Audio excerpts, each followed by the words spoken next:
ETF index mutual funds నేర్చుకుని stock మార్కెట్లో రాణించాలనుకుంటున్నారా? వెంటనే ఈ నెంబర్కి కాల్ చేయండి. నమస్తే రమ్మగారు. నమస్తే జయ. ఏదైనా మంచి కథ చెప్పండి, మంచి సరదా కథ చెప్పండి అమ్మగారు. అంటే ఇది సరదా అనుకోవద్దు. ఏమిటో సరదాకి వినదానికి తేడా ఉందా? ఏదైనా ఒక ప్రత్యేకమైన కథ అనుకో. ఓకే. మామూలుగా మనం ఏవో కొన్ని చెడ్డ పనులు చేస్తూ ఉంటారు. కొంతమందికి బ్యాడ్ హ్యాబిట్స్ ఉంటాయి, మానేయాలనుకుంటారు కదా, మానేయాలనుకుంటారు.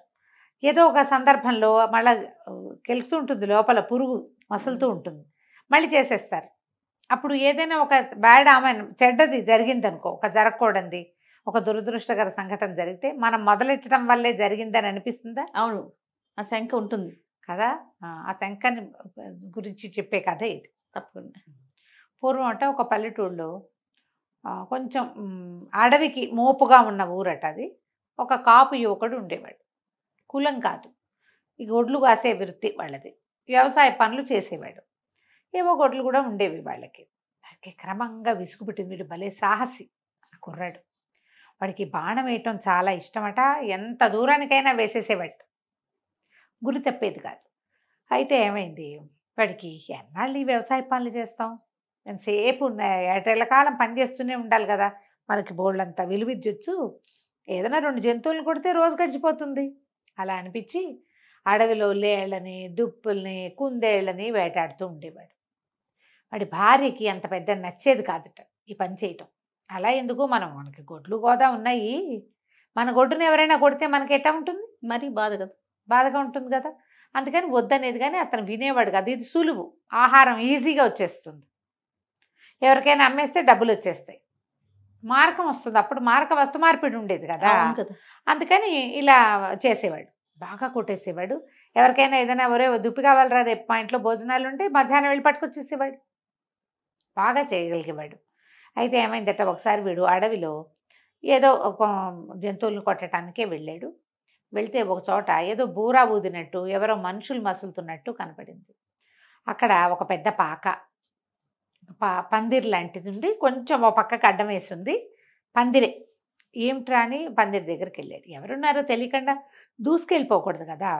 సరే, యువతలే నుంచొని చూస్తే 3 పొట్టి వాళ్ళు కనిపించారట, మరుగుజ్జులు, పొడుగాటి అంగీలు, కుచ్చుట్టు తలపాగాలు పెట్టుకుని ఏమిటో చేస్తున్నారు. వాళ్ళు ఏం చేస్తున్నారు, ఒకడేమో పొయ్యి ఎగసని తోస్తున్నాడు, పొయ్యి వెలిగించింది, పొయ్యి పైకి పుల్లలు తోస్తున్నాడు. రెండో వాడు ఒక పాత్రలో, ఒక పెద్ద పాత్ర ఉంది, దాని మీద పాలు పోస్తున్నాడు. మూడో వాడు ఆ పాలను ఏదో ఇట్ట కళ్ళి తిప్పుతున్నాడు. కళ్ళి తిప్పుతుంటే చూస్తున్నాడు, ఏదో చేస్తున్నారు వీళ్ళని తెలిసింది. ఆ పాలు అవి కాగి ఇంకా అందులో ఏమిటేమిటో వేస్తున్నారు, తీపి వాసన వస్తుంది. వీళ్ళు ఏదో తీయటి వంటకం చేస్తున్నారు. కాకపోతే రాక్షసుల పట్ల ఎలాంటి భయాలు ఉంటాయో, మరుగుజ్జు వాళ్ళ పట్ల కూడా ఆ ప్రాంతంలో భయాలు ఉండేవి. వాళ్ళకి మాయమంత్రాలు వచ్చని, ఏదో ఓం బింబిషని మాయం చేస్తారని అలాంటి భయాలు ఉండేవి. దాంతో వాడి దగ్గరికి వెళ్ళాల, తను వాళ్ళకి కనపడకుండా ఉన్నానని కూడా భావించాడు. ఓకే. ఒక చెట్టుకి బాగా చాటు చేసుకుని ఇట్లా మొహం మాత్రం బయట పెట్టుకుని చూసుకుంటున్నాడు. సగం మొహం పెట్టాడు బయట. వంటకం ఏదో అయిపోయాక ఆ పొట్టి వాళ్ళలో ఒకడు ఒక బూరా తీసి ఊదాడు. పీ అని ఊదంగానే ఎన్ని పశువులు అన్నట, ఎన్ని గొడ్లో ఆవులు, గేదెలు అన్నీ వచ్చేసి వాకిట్లో నుంచింది. ఆ బూరా వల్ల వచ్చినాయని తెలిసింది. సరే, వాళ్ళు ఏం చేశారు, ఈ బూరా పక్కకు పెట్టి, ఏ అబ్బాయి ఇట్రా నువ్వు అని పిలిచారు. పిలిచేసరికి ఆశ్చర్యపడి, పేరు పెట్టి పిలిచేసరికి ఏదో రాముడు వాడి పేరు. సరే, నా పేరు ఎట్లా తెలుసు వీళ్ళకి అని ఆశ్చర్యపోయాడు. తర్వాత వాళ్ళు ఏం చేశారు, 3 పదార్థాలు 3 బౌల్స్లో ఉన్నవి చూపించారు. రారా అబ్బాయి, దా ఇక్కడ కూర్చో, మాతో పాటు కూర్చో అని చెప్పి 3 బౌల్స్ చూపించి, దీంట్లో 3 నీకు ఏది కావాలో తీసుకుని తాగమన్నారు. 3 3 పదార్థాలు చేసి పెట్టారు. వాళ్ళు ఇటు బాగా అటు ఇటు చూసి ఆలోచించి దూరం నుంచి చూస్తున్నాడు. వాళ్ళు ఏమేం చేశారో తెలియలే, కానీ పాలు పోసింది మాత్రం వాడు చూశాడు. ఆ పాలతో చేసిన దానిలాగా కనపడుతున్న తెల్లటి పదార్థం ఎత్తుకుని తాగాడు. తాగానే చప్పట్లు కొట్టారు వాళ్ళు. భలే సెలెక్ట్ చేసావురా, నీకు కావాల్సిందే చేసావు, సరే బాగుంది అని చెప్పి ఏం చేశారు, అందులో ఒక వెండి బూరా తీసి చేతులు పెట్టారు. ఈ బూరా ఉంచుకో, ఈ బూరా ఊదటం చాలా సులువు, నువ్వు ఈ బూరా ఉంచుకుని ఇలాంటి బూరాలు ఎన్నైనా తయారు చేసి నీ చుట్టుపక్కల వాళ్ళకు కూడా ఇవ్వచ్చు. ఈ బూరా ఊదితే ఎక్కడెక్కడ పశువులు వచ్చేస్తాయి, బయట ఎక్కడో పశువులను వదిలిపెట్టావు, నువ్వేం చేయక్కర్లా, మీ ఇంట్లో కూర్చోవచ్చు, వాటిని తోలక్కర్లా, నువ్వు ఊస్తే అవి వచ్చేస్తాయి ఎక్కడున్నా సరే అని చెప్పారు. చెప్పి అబ్బాయి జంతువులను కొట్టకరా, హాయిగా వ్యవసాయ పనులు చేసుకో, గొడ్లు కాచుకో, దేన్ని బాణం వేసి కొట్టద్దు అని చెప్పారు. చెప్పాక వీడు కాస్త అటు ఇటు చూసరికి మొత్తం టింగుమని ఆ పాకతో సహా మాయమైపోయింది. అన్నీ మాయమైపోయినాయి. వాళ్ళు పెట్టిన 3 బౌల్స్, వండిన పాత్ర, ఆ పొయ్యి, ఈ 3 పొట్టివాళ్ళు, పందిరి అన్నీ పోయి వాళ్ళు ఇచ్చిన వెండి బూరా మాత్రం అక్కడే ఉంది. స్వచ్ఛమైన వెండితో చేసినట్టు కనపడుతోంది. తను ఆశ్చర్యపోయాడు. ఆ బూరా ఊదేసరికల్లా బోలెడన్న ఆవులు ఎక్కడి నుంచి వచ్చాయో ఇతను వెనకాల రావటం మొదలుపెట్టాయి.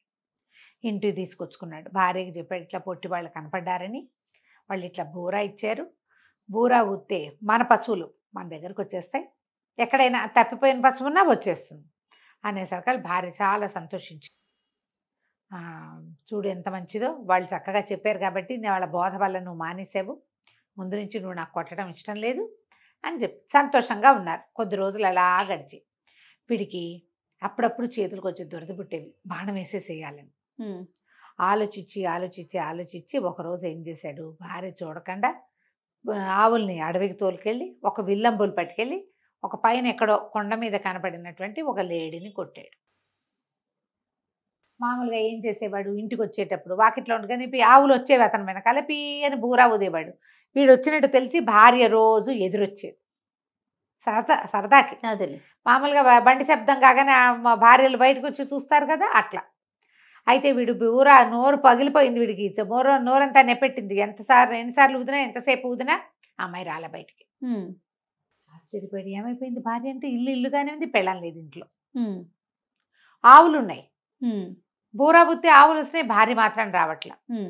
ఇక ఎంత వెతికినా ఆ భార్య అతనికి దొరకలా. ఏం చెయ్యాలో తెలియలే.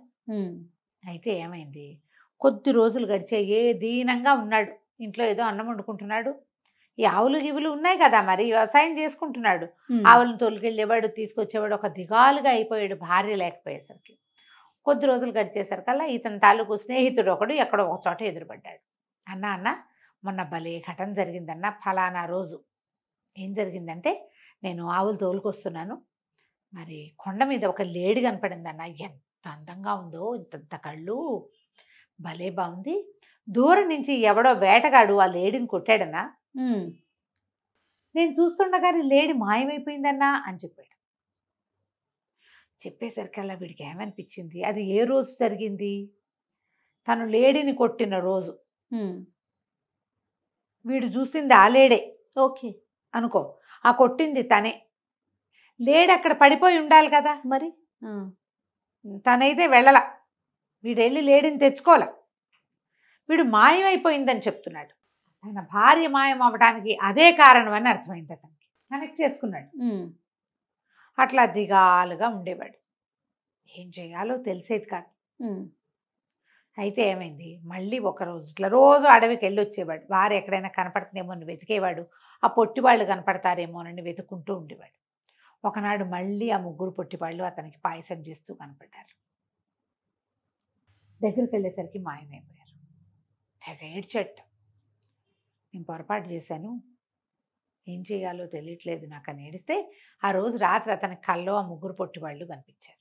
ఓకే, కనిపించి, నీకు బూరా ఇచ్చాం, ఎన్ని పశువులనైనా పిలుచుకోవచ్చు, మీకు ఆవుల్ని మీ ఇంట్లో ఉంచుకొని నువ్వు మళ్ళీ కొండ మీదకి వెళ్ళి ఊదేమంటే ఇంకా కొన్ని ఆవులు నీ దగ్గరకు వచ్చాయి, ఎంత సంపద, మరి ఎంత పాజిటివ్ సంపద. నువ్వు లేడీని కొట్టడం వల్లే నీ భార్య మాయమైపోయింది, నువ్వు బుద్ధిగా ఉన్నావా, ఏడాది తిరిగేసరికి నీ భార్య నీ ఇంటికి వచ్చేస్తుంది, మళ్ళీ బాణం తీయకూడదు, అప్పుడు నీ భార్య నీ ఇంటికి వస్తుంది, దుఃఖించుకో, నువ్వు చేసిన తప్పుకు పరిహారం ఉండాలిగా, ఆ పరిహారం కోసమే సంవత్సరం పాటు భార్యా వియోగం నీకు, నువ్వు కొట్టావు ఒక లేడీని, అది ఒక పెద్ద మొగలేడికి భార్య,